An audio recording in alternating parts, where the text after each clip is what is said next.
everyone, and thanks for being here. There we go. So, in this work, crowdsourcing synchronous support, we explore ways in which we can support athletes remotely. Crowd support during sports events can have a positive impact on the athletes, and research shows that in many cases, the athletes perform better when they are supported. However, up until recently, this could only happen if the crowd and the athletes were in the same location. So for example, if my sister is running the London Marathon, there was very little I could do to support her unless I am in London on the day. But I might not have the money or the time to go to London and still want to support her just when it is needed. There's also the issue that in some sports, like fell running, for example, is difficult to support throughout the event for logistical issues. So can cheering be done remotely, and could this be effective? And we are also interested in seeing if this effectiveness, if any, is influenced by the tie strength. So if your mom is at the stadium cheering you, is that more effective than 10,000 unknown spectators, for example? So remote support is definitely not new. The closest place we find is probably the Facebook like button. In this case, the runner broadcasts some good timing for a 10K. They're feeling accomplished. They receive many likes, which makes them feel part of a social network and can bring an important sense of belonging, and may encourage them to run even more. The issue is that this motivation happened completely after the race finished. So it had no impact on the actual, it could have no impact on the result. So this may be fine for behavior change applications that necessitate longitudinal measures, like we find in literature, stopping smoking, for example, or increasing physical activity. But it is less useful for applications where the support is needed in sync in real time as the activity is going on. There's also the important factor that if the positive reinforcement closely follows the action, research shows that it has higher impact in many cases. The problem is that with most of the traditional methods, when a user is busy doing a cognitively or physically demanding task, it's very difficult to share the support and post to traditional methods like texting, for example, how things are going during the event. So here we have two problems. So one is, how can we communicate this storytelling process in real time as the event is taking place, so that the crowd builds an understanding, the remote crowd builds an understanding of what is going on without distracting the athlete. The second problem is, how can we aggregate the support of the crowd and push this back to the athlete. So to explore this, we built a system. To build this, we used BioShare, which is an open source tool that we developed and presented at this last year, but adapted BioShare for the needs of this investigation. And this instance, we called it HeartLink. So, the athletes carry a mobile device which collects data and shares this data through mobile networks with an online crowd. The online crowd can see the live data, and in this case, there was the heart rate and location-related data, like their geographical position. The crowd can also press a cheer button, and when they press the cheer button, the athlete, the device, generates a small vibration. So the athletes build an understanding that the crowd is remotely supporting the athlete. Additionally, the device also calls out the name of the last person who cheered in 30 seconds intervals. So the athlete also understands who is cheering, whether it is someone they know or someone they don't know. There was a server which was handling the data, and we also implemented some additional control so that we could message the other spectators were socially connected to the athletes, and these were recruited from the athletes on social networks, and we call these friends or spectators. The athletes were given a heart rate sensor and a mobile phone that was running the HeartLink app. On the other side, spectators logged through a Facebook app so that we got the permission to know their name, and this name was then used to inform the athletes on who was cheering. This was the interface. This is a screen grab from before the event, from the tests we did, of what the spectators were seeing. So at the top over here there was a pull-down menu from where the spectators could select which athlete they wanted to follow. On the right there's the cheer button, which will alert the athletes that a crowd is following. And there was also a Facebook interface, a Facebook frame, in which the spectators could post comments. So this built a community around the athlete as the event was taking place. Also on this, not to contaminate the data by having spectators seeing posts about data which they are not seeing, we made sure that the spectators would see only posts of spectators who are following that same athlete, and within the same group, like Crowdsourcing, for example. As regards the data, the spectators were seeing the heartbeats, the average heartbeats, the duration of the event, the percentage of task, the meters covered, the pace, the speed, a live chart with the heart rate and their position on the map at that point in time. After the event, we conducted a focus group with the athletes, an online survey with the spectators, and as engagement indicators, we used the number of cheers that were submitted, the spectator duration on the site, the number of Facebook posts, and the type of post by doing content analysis after the event. The selection of the athletes was based primarily because they were willing to participate, but also because they trained regularly and competitively. From the pilot studies we did before, we found that competitive athletes tend to perform and approach these systems differently than non-competitive athletes. They had a detailed performance log, and also they never used mobile devices in sports activities, so they had very little predefined expectations of using these devices.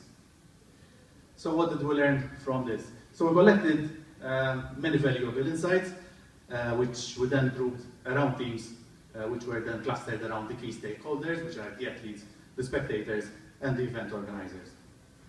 Next, there's more information on each of these in the paper, which I highly encourage you to have a look at. Next, I will focus on two of these, which is the cheering effect of the cheering on the athletes, and the engagement of the spectators. So, as regards the spectators, in total, 727 cheers were submitted from the 140 online spectators.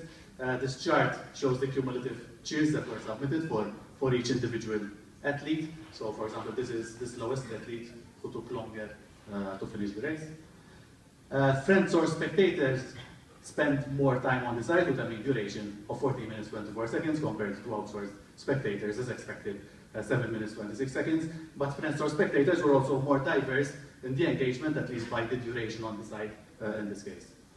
And what we also notice is that spectators from these escapes and the interviews that we conducted devised strategies to maximize the effectiveness of their cheering. So, for example, we had comments like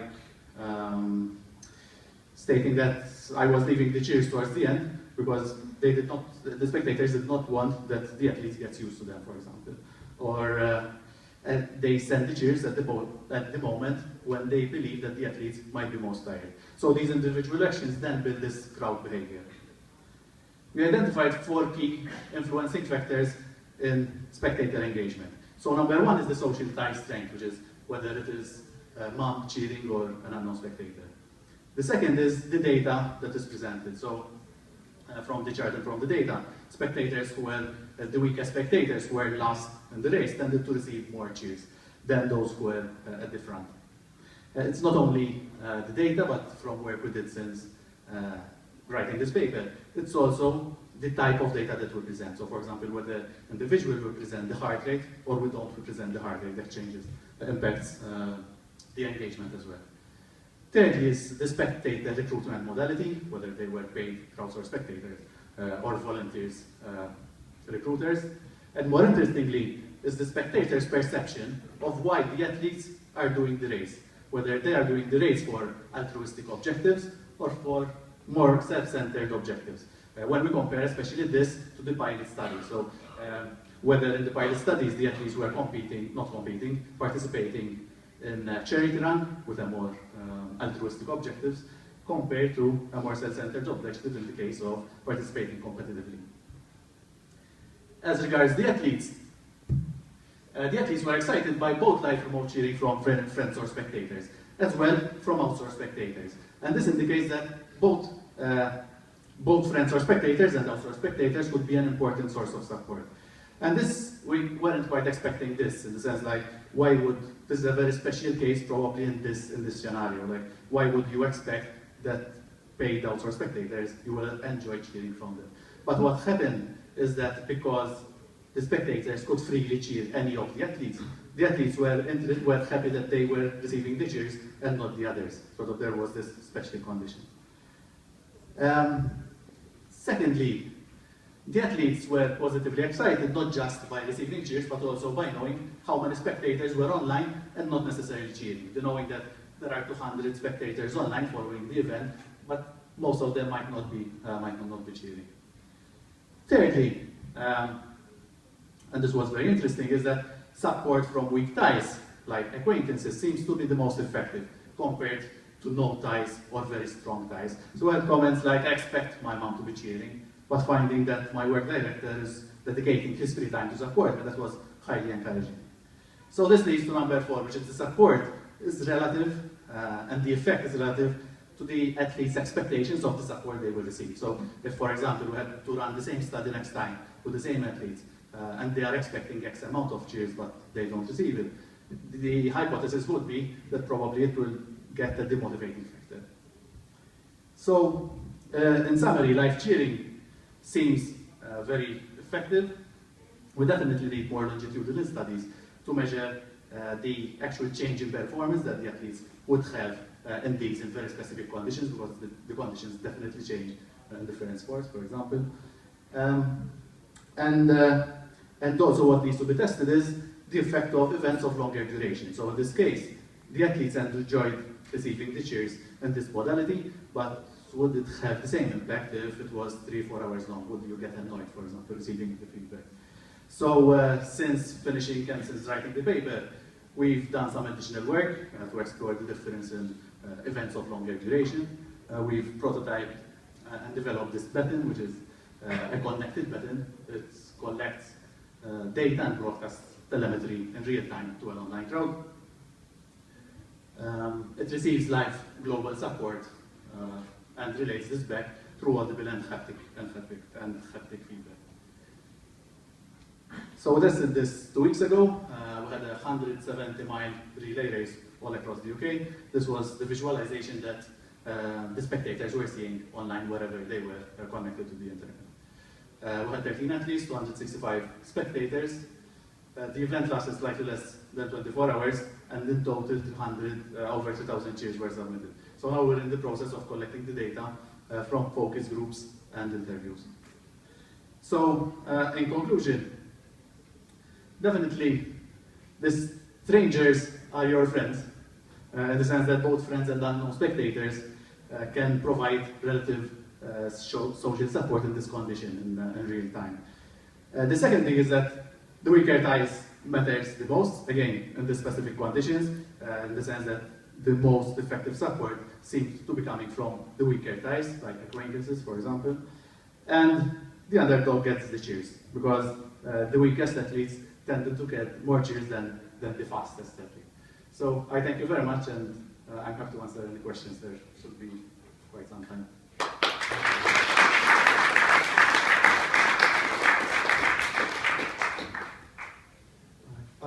Nice presentation. Thanks a lot. Actually, from Christ, I was wondering that in your research, the number of spectators is one of the critical factors.